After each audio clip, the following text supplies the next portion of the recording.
बिस्मिल्लाहिर्रहमानिर्रहीम। अस्सलाम वालेकुम व रहमतुल्लाहि व बरकातुहू। मोअज़्ज़िज़ हाज़रीन इकराम, बुज़ुर्गान क़ौम और मिल्लत, मेरी इज़्ज़तदार माँ और बहनों, ग़यूर नौजवान साथियों, मैं आप तमाम का दिल की गहराइयों से शुक्रिया अदा करता हूँ कि आपने अपना कीमती वक्त निकाल कर आज भैंसा में मजलिस इत्तेहादुल मुस्लिमीन के इंतखाबी जलसे में आपने शिरकत की। आप तमाम का बेहद शुक्रिया। शहनशीन बतशरीफ़ फरमा मोहतरम जाबिर अहमद साहब, सदर व साबिक़ा चेयरमैन मजलिस इत्तेहादुल मुस्लिमीन वो भैंसा म्यूनसिपालिटी, शहनशीन तशरीफ़ फरमा मजलिस इत्तेहादुल मुस्लिमीन के तमाम ज़िम्मेदारान वो उम्मीदवार, मेरे अज़ीज़ दोस्तों और बुज़ुर्गों, 11 तारीख़ के दिन आप तमाम से मेरी दरख्वास्त है कि आप अपने एक वोट का इस्तेमाल मजलिस इत्तेहादुल मुस्लिमीन के हक़ में करिए।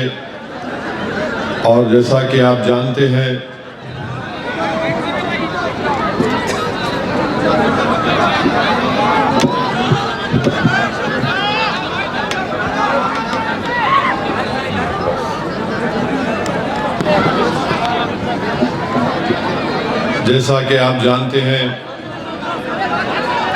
कि वार्ड नंबर 1 से मजलिस इत्तेहादुल मुस्लिमीन के उम्मीदवार मोहतरम अब्दुल क़ादिर साहब हैं।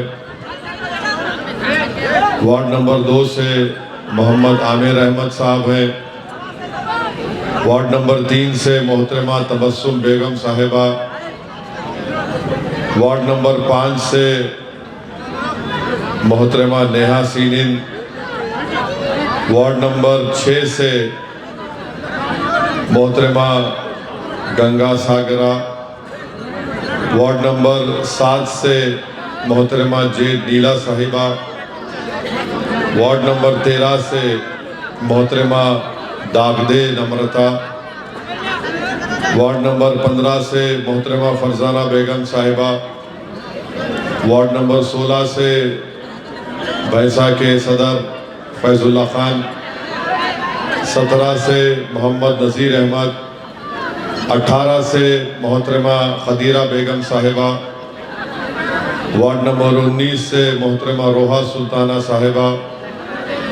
वार्ड नंबर 20 से मोहम्मद जाबिर अहमद साहब। 21 से मोहम्मद अब्दुल माजिद। 22 से अंजुम बेगम। 24 से मोहतरमा फरानाज। 25 से मोहतरमा हुमेरा बेगम साहिबा। और वार्ड नंबर 26 से मोहतरमा नाजिया बेगम साहिबा। मेरे अज़ीज़ दोस्तों और बुज़ुर्गों, ये मजलिस इत्तेहादुल मुस्लिमीन के उम्मीदवारों के नाम मैंने आपके सामने रखा हूँ। अब मजलिस इत्तेहादुल मुस्लिमीन भैंसा के लिए क्या करना चाहती है? मजलिस इत्तेहादुल मुस्लिमीन इंशाअल्लाह हमारे अराकीन बल्दिया की कामयाबी के बाद भैंसा में एक मॉडर्न स्लॉटर हाउस की तामीर का काम शुरू करेगी इंशाअल्लाह ताला, ताकि हमारे कुरैश बरादरी के लोग जिनका प्रोफेशन यही है और उनको एक अच्छे तरीक़े से वो अपना काम कर सकेंगे। मजलिस इत्तेहादुल मुस्लिमीन जंक्शन डेवलपमेंट करवाना चाहती है भैंसा में। टीपू सुल्तान चौक और छत्रपति शिवाजी महाराज चौक, मौलाना आज़ाद चौक और स्वामी विवेकानंदा चौक को, इन जंक्शंस को डेवलप किया जाएगा। अंडरग्राउंड ड्रेनेज सिस्टम बनाया जाएगा। स्किल डेवलपमेंट का एक सेंटर और लाइब्रेरी बनाई जाएगी। इंदिरा हाउसेस को मंजूरी दी जाएगी। रोड और ड्रेन का इंतज़ाम स्लम एरियाज़ में किया जाएगा। शादी खाने का काम कुंटा एरिया में मुकम्मल होगा और बुड्ढा विहार में कम्युनिटी हॉल बनाया जाएगा जो वार्ड नंबर 6, 7 और 13 के लिए फ़ायदेमंद रहेगा। और पेंशन, रेशन कार्ड और गैस के सिलेंडर का भी इंतज़ाम करवाया जाएगा। और दूसरी ये कि एक स्पेशल फंड पूरे वार्ड्स और स्लम एरियाज़ के लिए और ख़ास तौर से हमारे दलित के वार्ड्स में, कम्युनिटी वार्ड्स में यहाँ पर स्पेशल फंड से काम करवाया जाएगा। तीसरा ये कि पिछले 10 साल में भैंसा में जो तरक्याती काम अंजाम दिए गए वो है कि ओवैसी नगर और दूसरे सब इलाकों में 25 करोड़ की रोडें डाली गई।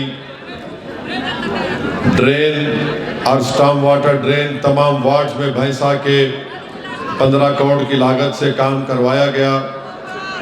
मिशन भगीरथा के तहत वार्ड्स में पानी के टैंक बनाए गए, 4 टैंक 50 लाख लीटर की कैपेसिटी और उसकी कुल लागत थी 40 करोड़ रुपये। Central lighting pole, high mast light लगाया गया 15 करोड़ की लागत से। डिवाइडर और जंक्शन बनाए गए 15 करोड़ की लागत से। 250 CCTV कैमरे लगाए गए। पुलिस स्टेशन में कंट्रोल रूम बनाया गया 5 करोड़ बल्दिया के फंड से। आसरा पेंशन 14,000 पूरे वार्ड्स में दिए गए। SC कॉम्प्लेक्स मेन रोड पर 20 दुकानें हमारे दलित भाइयों के लिए, बेरोजगार बच्चों को दिया गया। अंबेडकर स्टैचू जो बस स्टैंड पर था उसके लिए ज़मीन दी गई और Ambedkar statue Siddharth Nagar ward number 13 में काम हुआ। एक बीफ मार्केट बनाई गई 50 लाख की लागत से और कुंटा एरिया में ओवैसी नगर में ड्रेन बनाया गया 3 करोड़ की लागत से। बैतुल खला 3000 लैट्रिन बैतुल खला की मंजूरी दी गई और एक की लागत थी 3,60,000 रुपये। कब्रस्तान और वैकुंठा दामन का तमाम समुदायों का, मुसलमान का, हिंदू का, दलित का बनाया गया 3 करोड़ की लागत से। और फिर डंपिंग यार्ड और सीवरेज प्लांट, ये काम 10 साल में हुए हैं। तो मेरे अजीज दोस्तों और बुजुर्गों, अब आ जाइए ये मीर जाफर, मीर सादक की औलाद क्या करने वाली है भैंसा में।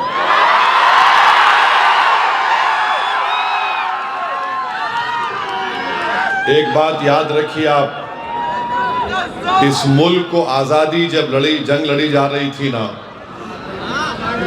तो जब जंग अंग्रेज़ों से लड़ी जा रही थी तो RSS के लोग इस जंग में हिस्सा नहीं लिए। RSS के लोग इस जंग में हिस्सा नहीं लिए। भाई देखो, ज़रा खामोश सुनो, ज़रा अहम बात है।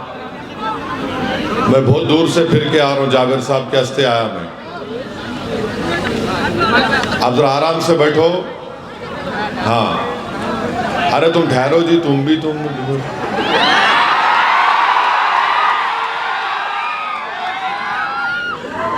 तो जब जंग आज़ादी लड़ी जा रही थी तो इसमें संघ परिवार का एक आदमी नहीं मरा।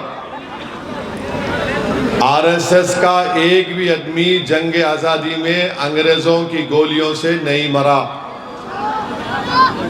एक भी आदमी का सर नहीं फूटा। इनके जो RSS के बानी थे हेगडेवर, उन्होंने जरूर एक मर्तबा जेल को गए। और क्यों गए जेल को? खिलाफत मूवमेंट में जब मुसलमान तकरीर कर रहे थे महात्मा गांधी के साथ, तो खिलाफत मूवमेंट में हेगडेवर साथ थे। जब जेल को गए उन्होंने, और जेल जाने के बाद महात्मा गांधी ने कहा कि हम बेल नहीं लेंगे, तो हेगडेवर बोले अम्मा नहीं रहता, जेल में निकलना है। उन्होंने वकील को रखे, नहीं हुई बेल।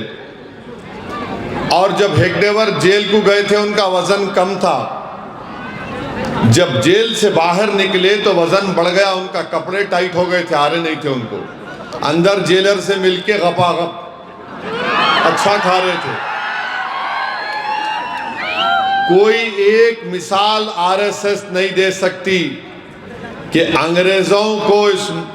अंग्रेजों की गुलामी से इस मुल्क को छुटकारा दिलाने के लिए उनके किसी एक आरएसएस के शाखा के मेंबर ने अपनी जान गंवाई या फिर उन्होंने कुछ काम किया।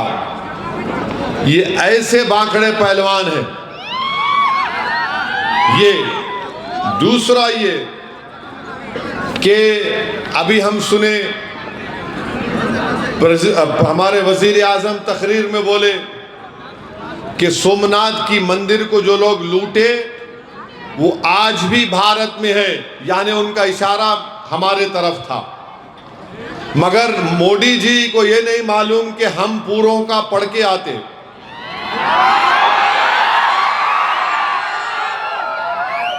तो सालार अपनी तकरीर में बोलते थे कि अगर किसी को अपनी जन्म पत्री मालूम करना है तो मंजलिस पे कंकर फेंक के देखो, हम पूरा खोल देते चिजरा तुम्हारा।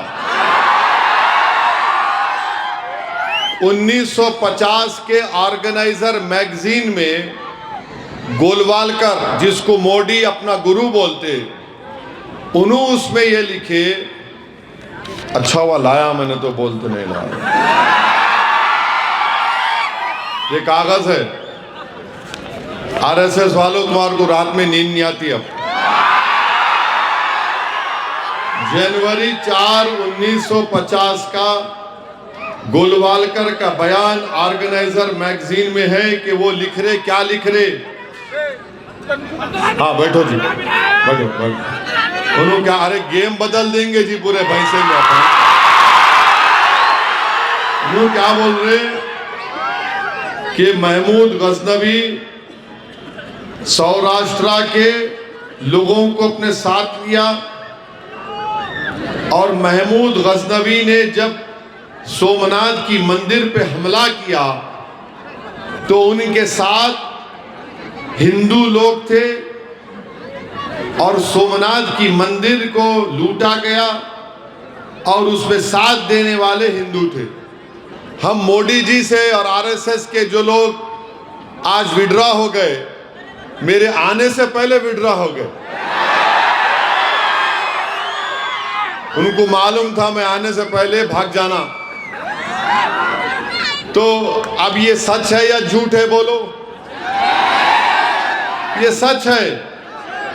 आरएसएस वालों, गोलवालकर ये बात कह रहे हैं। कौन थे वो लोग जो महमूद गजनवी के साथ सोमनाथ की मंदिर को लूटे?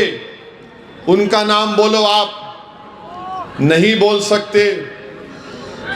और आपको जानकर हैरत होगी कि जब पूरे भारत में क्विट इंडिया मूवमेंट हो रहा था, जितने लोग उस वक्त जो भी थे, एमएलए, एमपी, कॉर्पोरेट, सब इस्तीफा दे रहे थे। कौन मोहम्मद अली जिन्ना के साथ हुकूमत बनाया? कौन थे वो जिन्ना जो भारत टू नेशन थियरी की बात किया, जिसको हमने, हमारे बुजुर्गों ने मुस्तरद किया, रिजेक्ट किया? बताओ आरएसएस वालों, क्या श्यामा प्रसाद मुखर्जी और मोहम्मद अली जिन्ना के साथ तुमने हुकूमत की नहीं की अंग्रेजों से मिलकर? और श्यामा प्रसाद मुखर्जी उस कैबिनेट में मंत्री थे जिसका चीफ मिनिस्टर वो आदमी था जिसने मुस्लिम लीग के कॉन्फ्रेंस में पाकिस्तान का करारदाद या रेजोल्यूशन को मूव किया था। तो याद रखो आप, ये इनकी तारीख है। श्यामा प्रसाद मुखर्जी मुस्लिम लीग के साथ मिलकर हुकूमत कर रहे थे। पूरे भारत में लोग क्विट इंडिया बोल रहे थे अंग्रेजों को। लिनिंगडो को श्यामा प्रसाद मुखर्जी ने क्या खत लिखा वो भी मैं जानता हूं।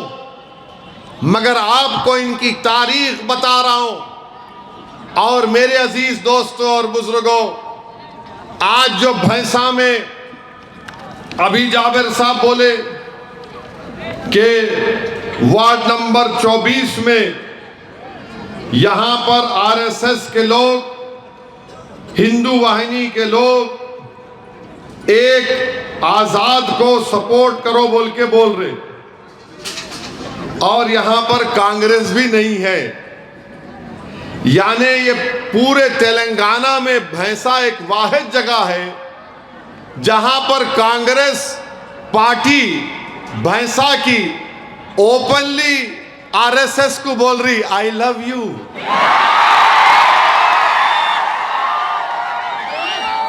क्या मोहब्बत है रे तुम लोगों की। हम तो जानते हैं अंदर से थी, आज जबान पे आई गई। तो ये मिलके यहाँ पे काम कर रहे। और फिर भैंसा में 26 वार्ड है, बीजेपी कितने लड़ रही? 12 लड़, कितने लड़ रही बीजेपी? 12 लड़ रहे। बास जगह पे तो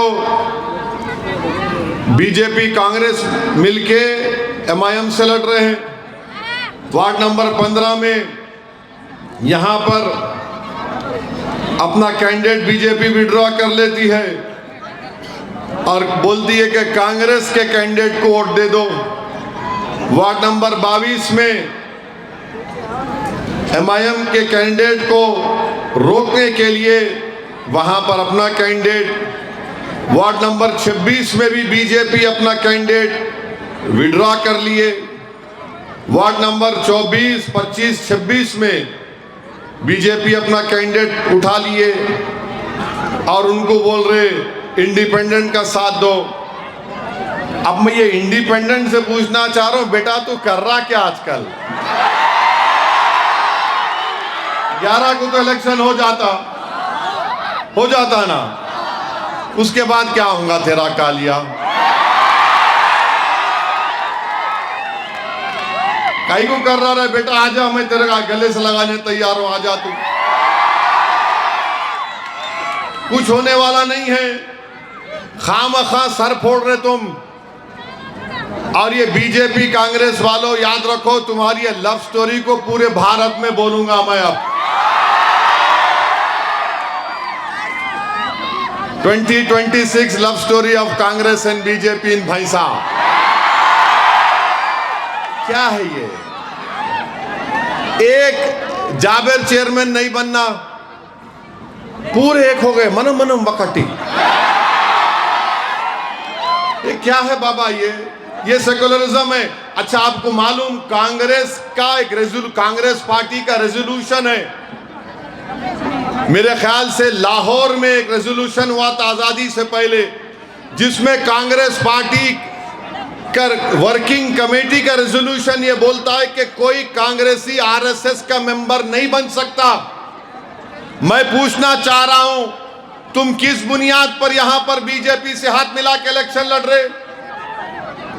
किस बुनियाद पर आप बीजेपी से हाथ मिला के इलेक्शन लड़ रहे? आप सिर्फ भैंसा में एक चेयरमैन मजलिस इत्तेहादुल मुस्लिमीन का ना बन जाए। मेरे अजीज दोस्तों और बुजुर्गों, मेरी आप सदबन गुजारिश है कि 11 तारीख के दिन आपको अपने के वोट का इस्तेमाल करना है। भैंसा में अगर कोई ऐसे भी लोग हैं जो ज्यादा खुद एतमादी का शिकार हैं, नहीं नहीं नहीं हम जीत रहे, अगर आप वोट नहीं डालेंगे अपना, तो याद रखिए आने वाली नस्लें उन वोट नहीं डालने वालों को माफ नहीं करेगी। बीजेपी का एक एजेंडा है। बीजेपी का एजेंडा क्या है? बुलडोजर लाओ, घर तोड़ो। बीजेपी का एक एजेंडा है गोश्त के नाम पर पीटो। बीजेपी का एक एजेंडा है गाय की रक्षा के नाम पर मॉब लिंचिंग करो। बीजेपी का एक एजेंडा है कि अगर जहां कहीं भी इबादत हो रही, चाहे वो ईसाइयों की हो, मुसलमानों की हो या किसी की हो, नहीं मजहब तब्दील किया जा रहा, वहां पर कुछ जाके गड़बड़ करो, नाम देखे बाबा नाम बदल दो। ये बीजेपी का एजेंडा है। अब भैंसा की आवाम को बीजेपी आरएसएस के एजेंडे में उसको रोकना है, उनको शिकस्त देना है। और उसका बेहतरीन तरीका यह है कि आप 11 तारीख के दिन अपने एक एक वोट का सही इस्तेमाल करते हुए पतंग के निशान पर आपको अपना सिंबल लगाना है, वहां पर सील लगाना है। मशीन नहीं है, बैलेट पेपर पर आपको पतंग के निशान पर वहां पर सील लगाना है। और मैं आपको एक और बात बता के जा रहा हूं, तेलंगाना में एसआईआर होगा, और एसआईआर जब होगा, उत्तर प्रदेश में कई जगह से मीडिया से रिपोर्ट आ रही है कि मुस्लिम अक़लियत के नामों को निकालने के लिए फॉर्म 7 डाला जा रहा है। मैं उम्मीद करता हूं कि जाबिर अहमद साहब इस इलेक्शन के ख़त्म होने के बाद इंशाअल्लाह अल्लाह उनको चेयरमैन बनाएगा। उसके फौरन बाद वो एसआईआर पर पूरे भैंसा की गरीब आवाम की रहनुमाई करेंगे और जितने जेन्युइन वोटर हैं उनका सही मैपिंग होगा, और जिसको दस्तावेजात की ज़रूरत पड़ेगी वो मैं आपसे वादा कर रहा हूं कि इंशाअल्लाह ताला भैंसा में मजलिस इत्तेहादुल मुस्लिमीन आपकी पूरी मदद करेगी। बल्दिया में जेन्युइन वोटर का नाम है, 2002 की वोटर लिस्ट में नाम है, तो फिर उनका भी नाम डालना फॉर्म में, उनकी औलाद का भी नाम डालना, जो डॉक्यूमेंट्स है उसका भी अभी आपके सामने मुझे बताया गया कि वो दिया जाएगा।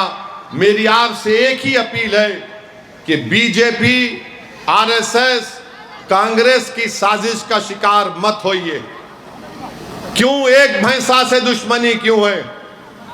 क्योंकि यहां पर आपके वोट से आपका नुमाइंदा चेयरमैन बनकर आता है। दुश्मनी क्यों है, नफरत क्यों है? क्योंकि डेवलपमेंट के काम करवाए गए, सुकून और राहत की जिंदगी का इंतजाम मजलिस इत्तेहादुल मुस्लिमीन ने यहां पर मुहैया करने की कोशिश की। हमने बीजेपी और फिरका परस्ती के एजेंडे को यहां पर नाफिद होने नहीं दिया। मजलिस कभी किसी मजहब के खिलाफ थी, ना कभी रहेगी। मजलिस ना हिंदू भाई बहने के खिलाफ थी, मजलिस ना किसी दलित के खिलाफ थी, मजलिस ना किसी बैकवर्ड क्लास के खिलाफ थी, ना ईसाई ना सिख किसके खिलाफ नहीं है, ना रहेगी। मगर हम मसावात और हुकूक और हिस्सेदारी की बात करते हैं। हम फिरका परस्ती के ताकतों को कमजोर करने का प्रोग्राम लेकर आगे बढ़े हैं। तो मेरी आप सदबन गुजारिश है कि ये आपका शहर है, और पूरे भैंसे की मिसाल सिर्फ तेलंगाना आंध्र प्रदेश में नहीं पूरे मुल्क में दी जाती है कि आखिर ये कैसे लोग हैं भैंसा के जिनका इत्तेहाद एक किले की ताकतवर दीवारों से ज्यादा ताकतवर है। लोग मुझसे पूछते हैं, असद साहब आखिर भैंसा में ऐसा क्या है कि जो दूसरी पार्टी यहां पर कामयाब नहीं हो सकी? आखिर भैंसा की आवाम में आखिर ये है क्या कि जो कोई आता यहां पर सर पटक के मायूस होकर चला जाता? मैं उनको एक ही कहता हूं कि भैंसा की आवाम गयूर आवाम है।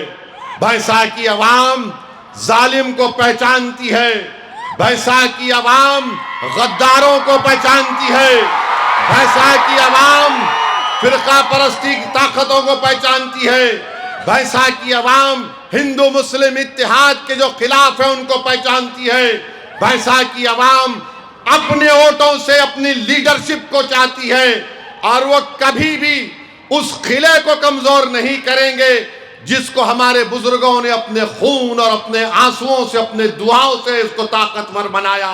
ये तुम्हारा इत्तेहाद याद रखो नौजवानों, भैंसा में ये सिर्फ महीने 2 महीने में नहीं तामीर किया गया, इसमें हमारे बुजुर्गों ने अपना खून लगाया, अपनी आंसुआं लगाई, इसमें उनकी कुर्बानियां हैं। अरे कभी इस जाबिर से पूछो जो आज तुम्हारे सामने नजर आता चेयरमैन, मैं जानता हूं कई मर्तबा जाबिर को भैंसा से पुलिस भगा देती थी कि तुम इतने दिन तक भैंसा को नहीं आना। जाबिर अहमद के साथ कई लोग चले जाते थे, मगर मुश्किलों का सफर था, खाक और खून के दरियाओं से गुजर कर इस मुकाम को हासिल किया हमने। और यही मिसाल मैं देता हूं। मैं हर जगह तेलंगाना में, मुल्क के कोने कोने में जाता हूं तो मजलिस के लोगों को कहता हूं कि थोड़े दिन के लिए कुर्बानी दो, थोड़े अरसे के लिए अपने आप को सख्त बना लो। अगर तुम उस मरहले से गुजर जाओगे तो याद रखो अल्लाह तुमको और हमको इख्तिदार से नवाजेगा। मेरे भाई, ये इख्तिदार आपका है, ये इज्जत आपकी दी हुई है, ये ताकत आपकी है, ये पूरे भैंसे की पहचान तुम्हारे इत्तेहाद की निशानी है। आज दुश्मन आता है इसलिए आता है कि तुम्हारे इत्तेहाद को कमजोर किया जाए। दुश्मन आता है इसलिए कि तुम्हारी ताकत को कमजोरी में तब्दील किया जाए। दुश्मन आता है इसलिए ताकि जो लोग नहीं पसंद करते कि तुम्हारी जमात का कोई नुमाइंदा यहां पर इतनी ताकतवर मौक़िफ़ को इख्तियार कर रखे। तो मैं आपसे अदबन गुजारिश करने आया हूं, दुश्मन को शिकस्त दो, उसके इरादों में उसको नाकाम कर दो, उसके मंसूबों पर पानी फेर दो। तुम एक शीशा पिलाई हुई दीवार की तरह मुत्तहिद हो, उस इत्तेहाद को और मजबूत कर लो। और उनसे हम पुकार कर कहेंगे, दुश्मनों से हम पुकार कर कहेंगे, बीजेपी, आरएसएस, हिंदू वाहिनी से और उन मीर जाफर और मीर सादिक से, बेटा आजमा ले हमको, आजमा ले। ये इत्तेहाद की दीवार गिरने वाली नहीं है इंशाअल्लाह ताला। जाबिर अहमद मर जाएगा, असदुद्दीन ओवैसी मर जाएगा, हम कब्रों में हमारी हड्डियां गल जाएंगी, मगर खुदा की कसम ये भैंसा हमारा किला था और हमेशा रहेगा। ये हमारे इत्तेहाद का किला है, ये हमारी सियासी ताकत का किला है, ये हमारी पहचान है और इंशाअल्लाह ताला वो रहेगा। मुझे इस बात की पूरी उम्मीद है कि अल्लाह इन तमाम लोगों के मंसूबों को नाकाम कर देगा इंशाअल्लाह ताला। मेरे अजीज दोस्तों और बुजुर्गों, डरने और घबराने की जरूरत नहीं है। बिहार में भी ऐसी हुआ, बिहार में भी ऐसे हुआ। मैं प्लेन में एयरपोर्ट पर था, बागडोरा जा रहा था, तो ऐसे ही कोई दानिश्वर लोग मिल गए। ज्यादा दो लफ्ज अंग्रेजी के क्या बोलते, इनको समझ में आता कि इनके सर से सींग निकल रहा। सुबह की फ्लाइट, मेरे को आके बोले हाउ आर यू। मैं देख के बोला अल्हम्दुलिल्लाह। Where are you going.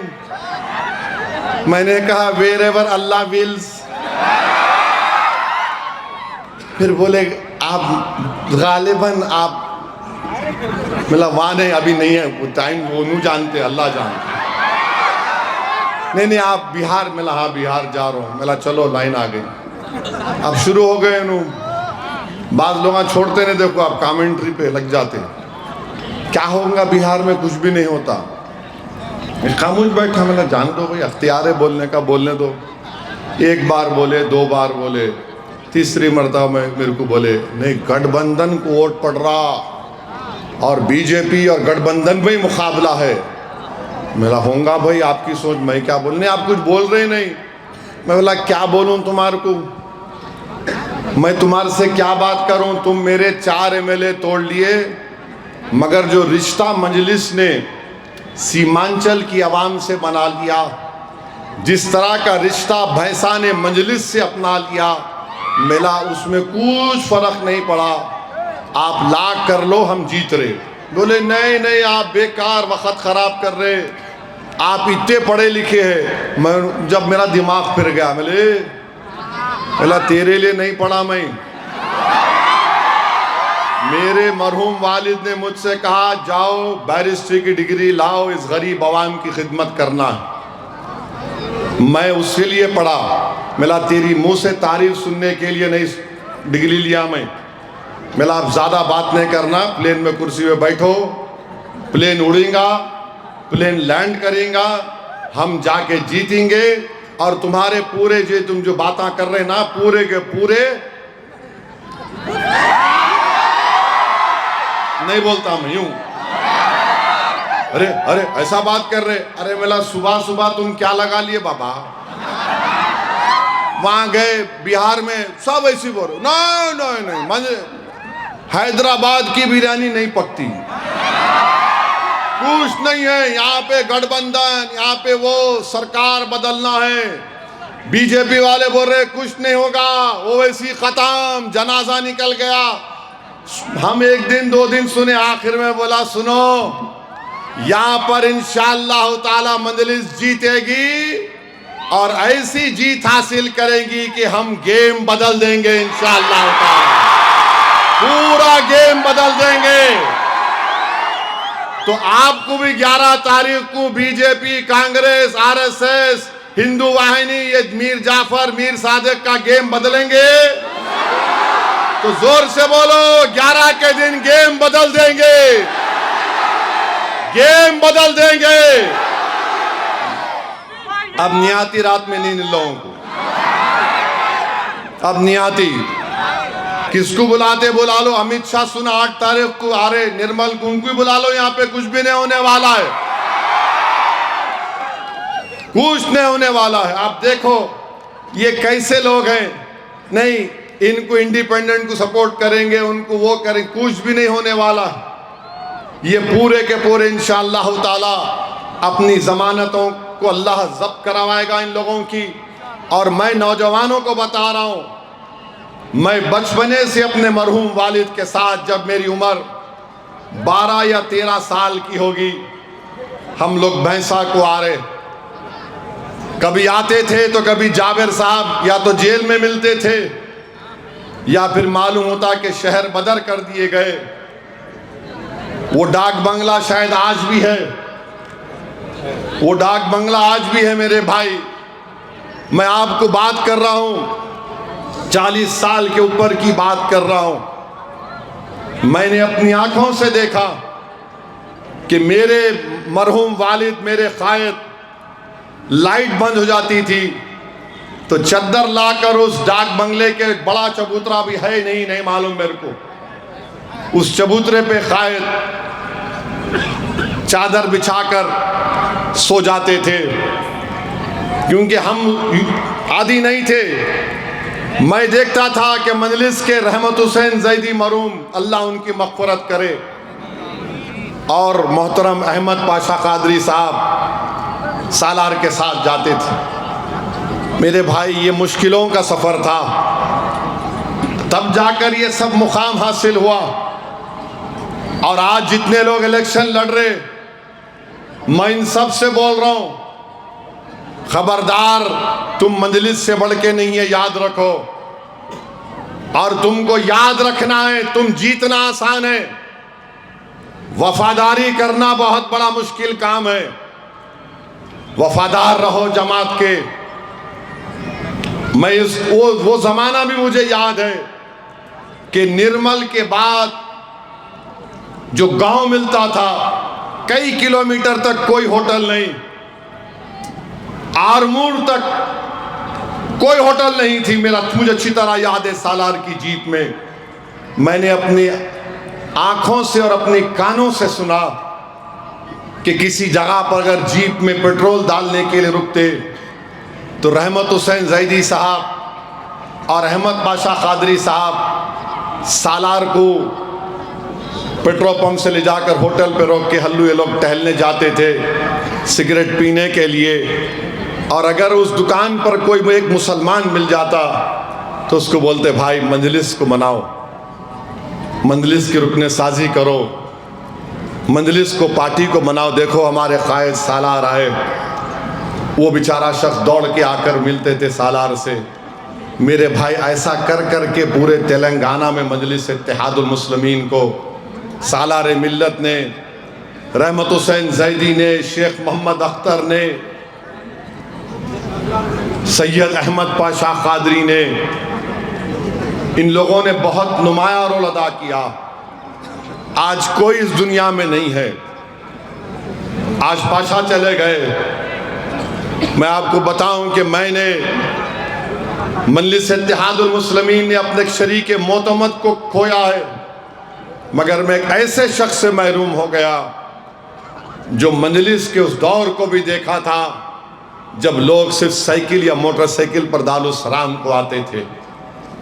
मैं ऐसे शख्स से महरूम हो गया उसके तजुर्बे से, जिसने अब्दुल वाहिद ओवैसी को देखा, सालार के साथ जेल को गए, मुश्किलात उठाई।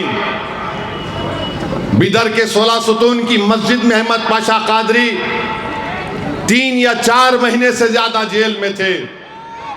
मेरे भाई, हम अपने बुजुर्गों की कुर्बानियों के नतीजे से अल्लाह ने हमको इस मुकाम को अता किया। वैसे के नौजवानों, अब तुम्हारी बारी है कि तुमको अपने मजबूत खंदों पर इस जमात को लेके आगे बढ़ना है।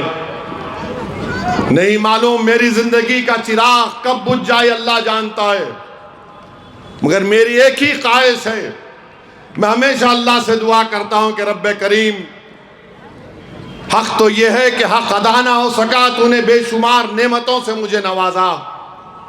अल्लाह, मेरी आंख बंद होने से पहले मेरी एक ही ख्वाहिश ये है कि हिंदुस्तान के कोने कोने में भैंसे की तरह इत्तेहाद पैदा हो जाए। मेरी एक ही दुआ है कि जिस तरह कौम की तड़प यहाँ के बच्चों में है, यहाँ के बुजुर्गों में है, और खास तौर से यहाँ की माओं में है, उस तरह का एक धड़कता हुआ दिल अल्लाह उनको दे दे। और मुझे यकीन है कि इंशाअल्लाह ताला वो दिन आएगा। मैं रहूं या ना रहूं, मेरी इस तकरीर के अल्फाज को तुम याद रख लेना। ये नौजवान, तुम देखोगे वो दिन कि हमने कहा था, और इंशाअल्लाह ताला हम उस दिन को हासिल करेंगे। दुश्मनी क्यों है? दुश्मनी इसलिए है कि मजलूमों को लीडर बना रही है मजलिस। दुश्मनी क्यों है कि नहीं देखना चाहते ऊंची कुर्सी पर। दुश्मनी क्यों है कि हम इसके सामने ठहरेंगे, ये हमारे सामने कुर्सी पर बैठेगा पैर पे पैर डालकर। यही नफरत है। ये हमको ये चाहते हैं कि हम इनके सामने हाथ बांधकर सर झुकाकर बात करें। सालार ने हमको ये मिजाज दिया, मजलिस इत्तेहादुल मुस्लिमीन ने हमको मिजाज दिया कि कुर्सी भी हमारी होगी, हम बैठेंगे कुर्सी पर, पैर पर पैर डालकर तेरी आंख में आंख डालकर बोलेंगे ये काम तेरे को करना पड़ेगा, ये गरीबों का काम है। यही चीज इनको पसंद नहीं आती। क्यों दुश्मनी है मुझसे? क्यों मेरी गाड़ी पर 6-6 गोलियां चलाई गई? मारने वालों ने कहा बहुत बोलता है इन्हें, इसकी जबान बड़ी तड़क है। अरे जबान तो तड़क ही रहेगी। इंसान को अल्लाह ने जबान दी ताकि जालिमों को जालिम बोल सके। अल्लाह ने इंसान को जबान दी ताकि मजलूम का साथ दे सके। अगर ये गुनाह है तो सुन लो जालिमों, तुम्हारी गोलियां खत्म हो जाएंगी, मैं मर जाऊंगा, मगर हजारों मेरी तरह लोग खड़े हो जाएंगे और इस कौम की खिदमत के लिए ना सिर्फ खिदमत करेंगे बल्कि उनका मुकाम दिलाएंगे। तो मेरे अजीज दोस्तों और बुजुर्गों, मेरी आपसे अपील है कि 11 तारीख के दिन अपने के कोर्ट का इस्तेमाल करिए, इनकी बातों में मत आइए। मेरी तकरीर के बाद आप शैतान ज्यादा एक्टिव हो जाता, कल सुबह से उन्हें शुरू हो जाता, अरे नहीं आया इन्हें, तो कल से शुरू बोली नहीं नहीं ऐसा नहीं है, माहौल कुछ है भाई, उन्हें वैसा इन्हें वैसा, कुछ नहीं होता। ये सब रेशमी नाड़े हैं, याद रखो, कुछ होने वाला नहीं है। महाराष्ट्र में गए कि वीडियो एक आ गया, इम्तियाज जलील महाराष्ट्र के मुसलमानों का सबसे बड़ा लीडर बन चुका है अल्हम्दुलिल्लाह। वो ऐसा हो गया। अरे मैं बोला बाबू कुछ नहीं होगा, सब खेल खेल लिए पूरे लोग, जैसा यहाँ खेल रहा है ना इन्हें, झम्मक झक्का है, झम्मक झक्का, वो क्या बोलते हैं उसको, वो इमली के कौन से वो घेरा डालते देखो, हाँ यूं लेके टाप मारे ना तो पूरा चुनचो उसको तुम चुनचे खेल रहे ना खेलो, मालूम होता तुम्हारे को, वो भी नहीं आता मालूम मेरे को। हम गेम बदल देंगे पूरा इंशाअल्लाह ताला। तो मेरे अजीज दोस्तों, महाराष्ट्र में 33 कारपोरेटर औरंगाबाद में मजलिस के जीते, कितने? 33। शिंदे नीचे, उद्धव ठाकरे नीचे, कांग्रेस नीचे, शरद पवार नीचे, सब परेशानी आखिर है क्या रे भाई? तो औरंगाबाद की आवाम ने कह दिया, जब भैंसे में हो सकता तो हमारे शहर में क्यों नहीं हो सकता? फिर बिहार में समाजवादी पार्टी के अखिलेश यादव कांग्रेस से मिल लिए, राजद से मिल लिए, CPIML से मिल लिए, CPI से मिले, उत्तर प्रदेश से अपने 5-6 MP को भिजाए और उनका एक ही काम था, सुबह शाम मजलिस का वजीफा पढ़ो, बस मजलिस का वजीफा पढ़ो, मजलिस ये मजलिस वो। हम भी क्या किए, बिहार में तो उनको जवाब मिल गया, मगर मेरा कायद सालार है और सालार के पैरों के पास बैठकर मैंने सियासत सीखी। सालार ने हमको ये बताया कि कभी भी किसी का कर्जा बाकी नहीं रखना। हम लोग गए शिवाजी मानकुड़ में, समाजवादी पार्टी का MLA अतीक एक नौजवान है, उस नौजवान को देखे तो मुझे जाबिर अहमद साहब की जवानी याद आई। उस बच्चे ने सिर्फ 12,000 वोट से असेंबली की सीट नहीं जीत सका। हमने कहा अतीक, बलाला साहब को जिम्मेदारी दी गई। अल्हम्दुलिल्लाह बलाला साहब और तमाम जिम्मेदारों ने बड़ी मेहनत की, अल्लाह उनको उसका दीन दुनिया में अजर दे। वहां पर 8 वार्ड है, पूरी ताकत लगा दिए समाजवादी कांग्रेस वाले। उद्धव ठाकरे के लोग भी आ गए, नहीं नहीं नहीं मजलिस नहीं जीतना। 8 में से 6 वार्ड मजलिस जीती, 6 वार्ड। एक दलित उबाले साहब जीते और पूरे मुंबई में 8 कारपोरेटर हमारे जीते। पूरे मुंबई में परेशानी आ गई, अरे ये क्या हो गया, कैसे हुआ?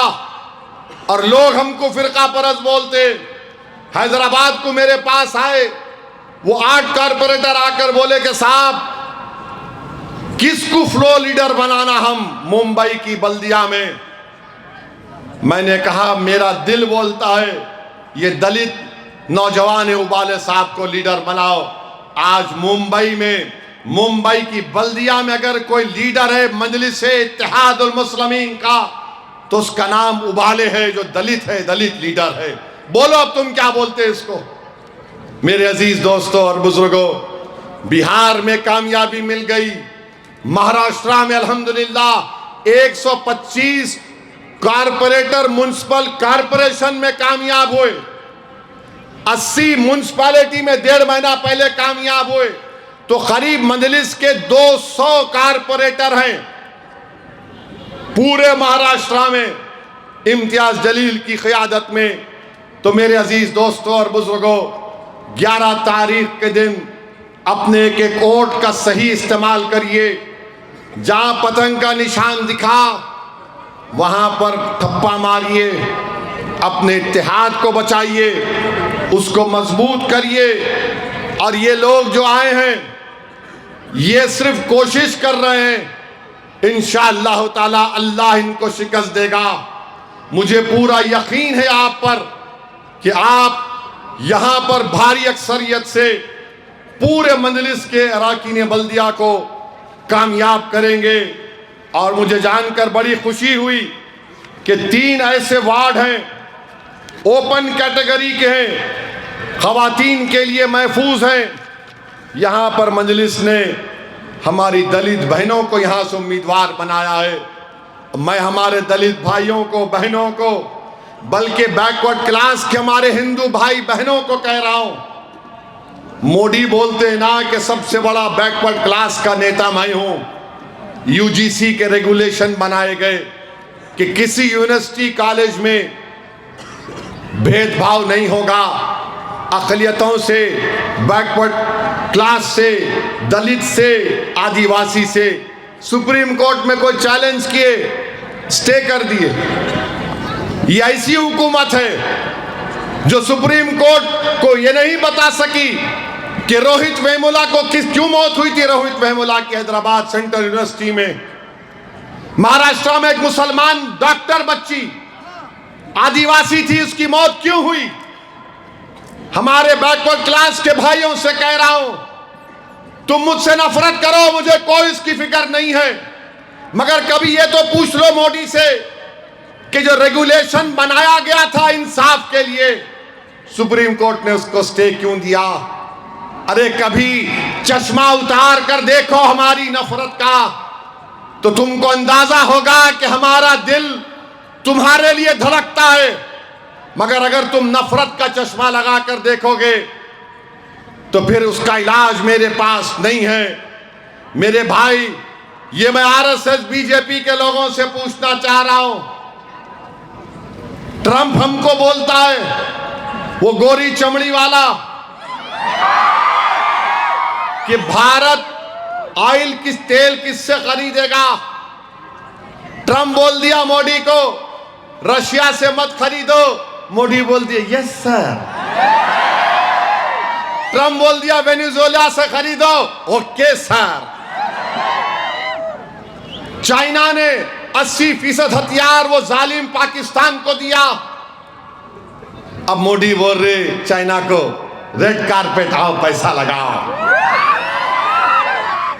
भारत का चीफ ऑफ आर्मी स्टाफ किताब लिखा, उस किताब के इख्तिसाबात एक कैरेवन मैगजीन में छापे गए, जिसमें चीफ ऑफ आर्मी लिख रहा है कि मुझे इत्तला मिली कि लद्दाख में चीन के टैंक आ रहे हैं, मैं क्या करूं।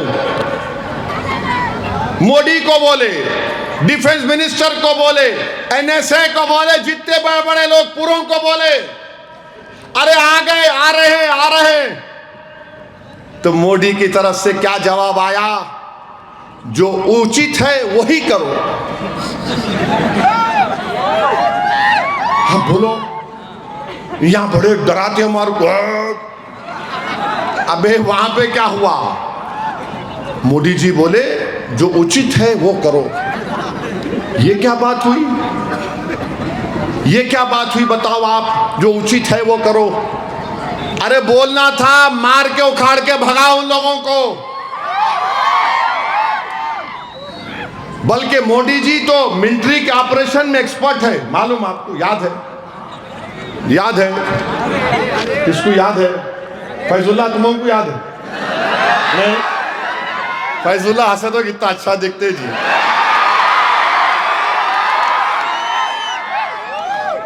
बालाकोट का ऑपरेशन हुआ तो मोदी जी का इंटरव्यू अब जाके देखो यूट्यूब पे।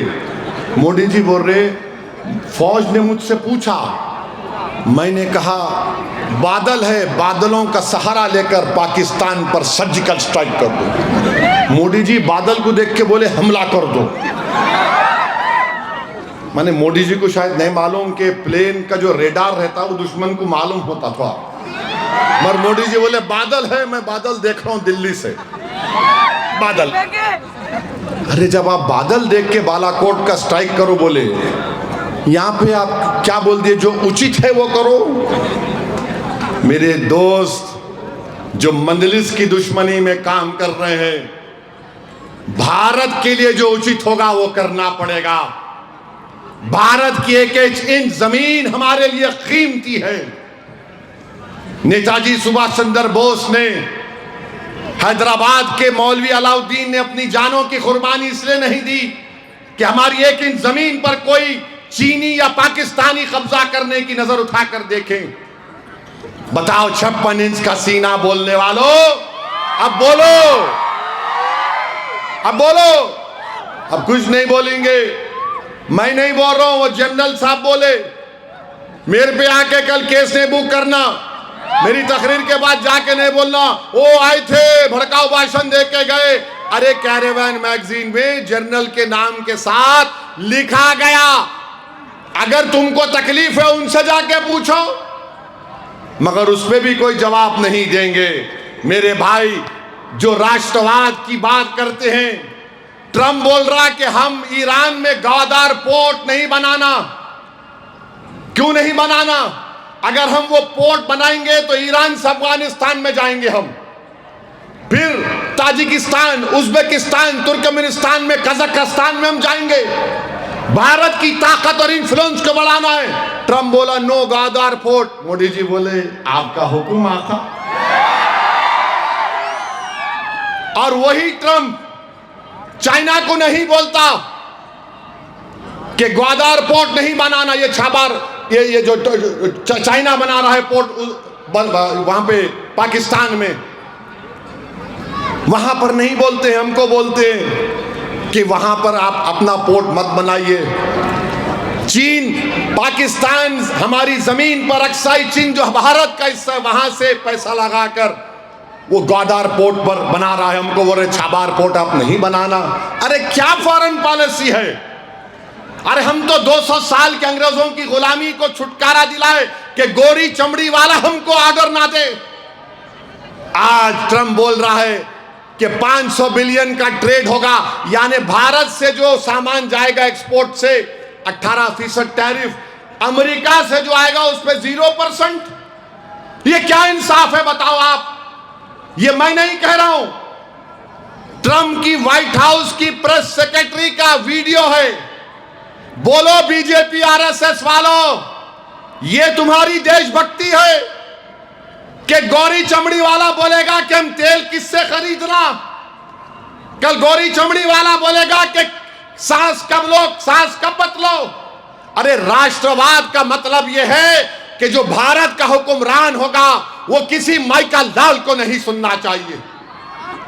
तो खैर मेरे अजीज दोस्तों और बुजुर्गों, 11 तारीख को मेरी आपसे अपील है कि भैंसे की पूरे आसमानों पर सिर्फ पतंग नजर आना चाहिए और पोलिंग बूथ में खाली आवाज आना ठपा ठप ठपा ठप ठपा ठप ठपा ठप ठपा ठप ठपा ठप, और पोलिंग बूथ में एक ही आवाज आना, आज खाली पतंग पतंग पतंग पतंग, बाकी सब।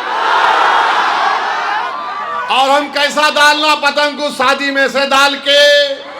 कैसा एक्शन? 1 2 3। अस्सलाम वालेकुम।